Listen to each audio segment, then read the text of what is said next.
Yo, what's up? Magandang gabi. Gagawin natin ngayon active recovery lang muna, no?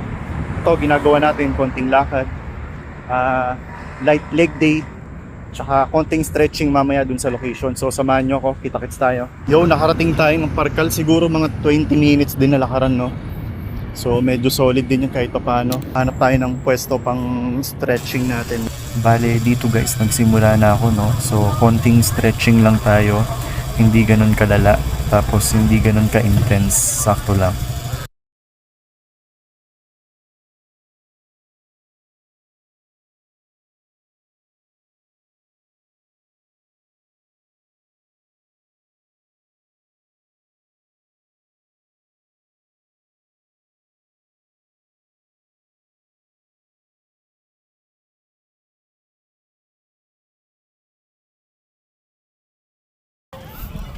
Yo, bale, sa kalagitnaan ng journey natin, no, na pagtunto ko na hindi rin pala okay na tuloy-tuloy, kailangan talaga ng katawan ng pahinga. So, ito ginagawa ko siya, konting stretching lang, konting leg day, tapos sa susunod na araw ba na tuloy. Bale, pabalik na tayo, no, ito na yung pinaka-cool down natin.